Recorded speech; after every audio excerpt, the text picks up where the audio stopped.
एक ऐसा घोटाला जिस पर एसपी खुद एफआईआर करे, कलेक्टर कार्रवाई करे, 27 लोगों पर केस दर्ज हो, जिस मामले के खुलासे के बाद प्रदेश का मुखिया पुलिस की पीठ थपथपाए, जिसको लेकर वाहवाही लूटी जाए, जिसको लेकर गिरफ्तारियों का सिलसिला हो, छापेमारी का सिलसिला हो, 250 करोड़ का घोटाला जिसको कहे कि पुलिस, हमने कहा कि ये जमीन घोटाला था जिसे हमने ओपन किया, लेकिन वो घोटाला हुआ ही नहीं।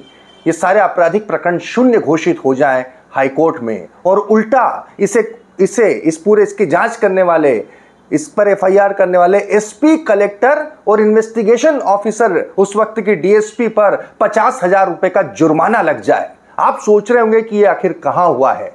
ये हुआ है मध्य प्रदेश के धार में। जी हां, मध्य प्रदेश के धार में उस वक्त का 250 करोड़ के बड़े जमीन घोटाले के मामले में हाईकोर्ट में शासन ने ऐसी मुंह की खाई है कि आप कल्पना कीजिए कि शासन ने निंदा की है इस मामले में एफआईआर दर्ज करने को लेकर कलेक्टर और एसपी की, और 50,000 रुपए का जुर्माना भी ठोका है। ये पूरा घोटाला क्या था, किस तरीके से इस मामले में पुलिस ने उस वक्त क्या खेल करा, और आखिरकार खेल हुआ क्या कि ये सब कुछ शून्य हो गया, ये आपको बताऊंगा। नमस्कार, मैं हूं भुवनेश सेंगर। नहीं जुड़े हैं तो जुड़ जाइए, दलपेटा को जरूर सब्सक्राइब करें। बहुत तेजी से लोग इसे सब्सक्राइब कर रहे हैं, आप बिल्कुल पीछे न रहें, ताकि आपको निष्पक्ष और दमदार पत्रकारिता से रूबरू होने का अवसर हमारे जरिए मिल सके।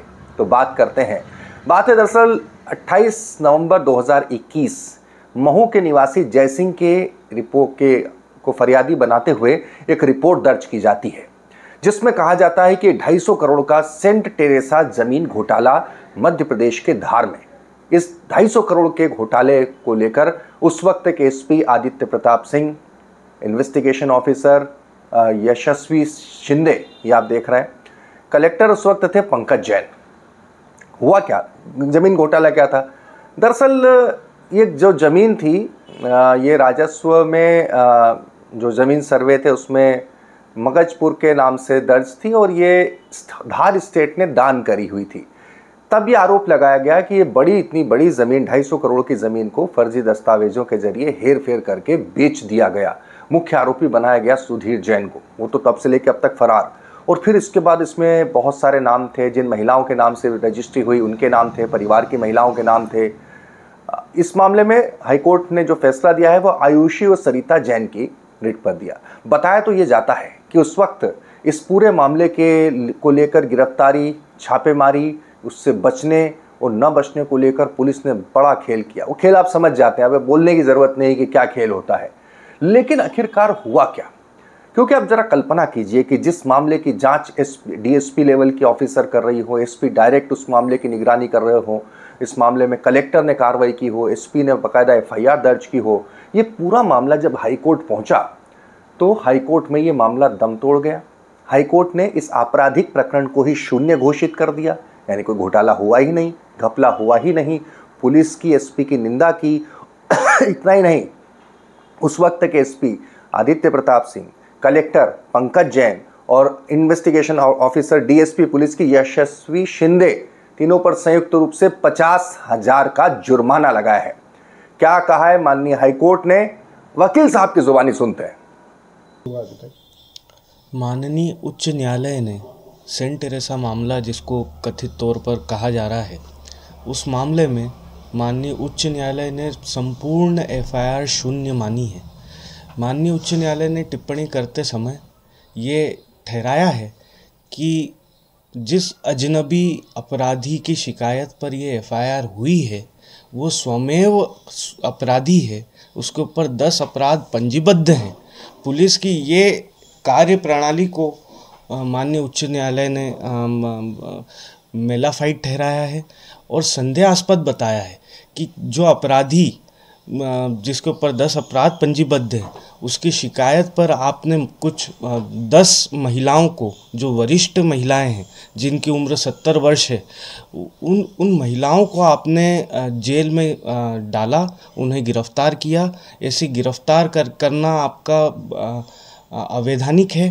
और आपने कई सिविल कोर्ट के फैसले, राजस्व कोर्ट के न्यायालय के फैसले के विरुद्ध स्वमेव ये माना कि यह भूमि शासकीय है, जबकि पुलिस को यह अधिकार नहीं होता है कि वह स्वत्व की जांच करे, स्वत्व की जांच करके यह पाए कि यह भूमि शासकीय है। इस पूरे प्रकरण में कहीं भी राजस्व अधिकारी का कोई भी अभिमत नहीं लिया गया और भूमि कभी भी राजस्व अभिलेखों में शासकीय दर्ज नहीं रही। फिर भी पुलिस अधिकारी द्वारा उप पुलिस अधीक्षक महिला अपराध यशस्वी शिंदे, पुलिस अधीक्षक जिला धार के आदित्य प्रताप सिंह, इनके द्वारा यह माना गया कि यह भूमि शासकीय है और अपराधी की शिकायत पर यह माना गया और फर्जी दस्तावेज पर माना गया और धार के संभ्रांत लोगों को गिरफ्तार किया गया। यह बहुत ही चिंतापूर्ण है, समाज के लिए चिंतापूर्ण है और हाईकोर्ट ने ऐसा निर्णय देते हुए संपूर्ण एफआईआर और जितनी भी आनुषंगिक कार्यवाहियाँ हैं उन सभी को अपास्त करा और 50,000 रुपये कॉस्ट लगाई। यह 50,000 कॉस्ट पुलिस अधीक्षक आदित्य प्रताप सिंह और उप पुलिस अधीक्षक महिला अपराध यशस्वी शिंदे पर लगाई गई, साथ ही कलेक्टर पर लगाई गई और यह निर्देश दिया गया कि यह अमाउंट आप पिटिशनर्स को दें जो 70 वर्षीय महिलाएं हैं, जिससे आपने जिन्होंने यह हानि झेली, जिनको आपने धार को छावनी बना करके अचानक सबको गिरफ्तार किया गया, उन महिलाओं और उन सभी लोगों को ये 50,000 रुपये आप कॉस्ट दें। और कार्यवाही के लिए कोर्ट ने स्वतंत्र रूप से कहा है कि आप बाकी जितने भी लोग हैं वो हर्जाने के लिए, खर्चे के लिए आप अलग से दावा लगाएं और इन दोषी अधिकारियों के विरुद्ध आप इनसे हर्जाना वसूल करें। साथ ही कोर्ट ने यह भी निर्णय दिया है कि ये जो आपने संपूर्ण कार्रवाई करी है ये आपकी द्वेषतापूर्वक कार्रवाई है और ये स्टे ऑर्डर के बावजूद आपने ये कार्रवाई करी है जो बहुत ही सरप्राइजिंग है। अब सवाल ये है कि क्या घोटाला हुआ था या नहीं हुआ था, क्योंकि पुलिस असल में हम जब ये देखते हैं कि क्राइम अगर एफआईआर होती है, कन्विक्शन अगर उसे साबित नहीं कर पाए तो फिर इसमें बहुत बड़ी उंगली साफ तौर पर उठती है पुलिस के ऊपर, एडमिनिस्ट्रेशन के ऊपर, पुलिस के ऊपर, इन्वेस्टिगेशन के ऊपर। एडमिनिस्ट्रेशन तो है ही, लेकिन पुलिस के ऊपर इन्वेस्टिगेशन किस तरीके से की गई, किस तरह के सबूत जुटाए गए। अगर सबूत नहीं थे तो फिर ये किया क्यों गया? क्या इसके पीछे किसी तरह की कोई वसूली की आशंका थी या फिर ऐसा क्या था जो कोर्ट में टिक नहीं पाया?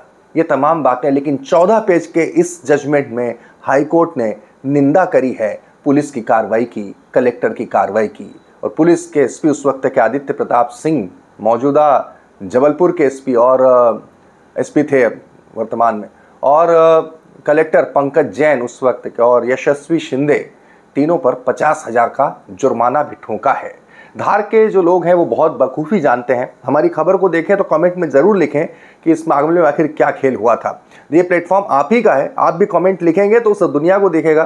कुछ और भी जानकारी हो, हमारा व्हाट्सअप नंबर रहता है, इस पर ज़रूर शेयर कीजिएगा। इसी तरह की खबरों के लिए द लपेटा को ज़रूर सब्सक्राइब करें। बहुत बहुत धन्यवाद।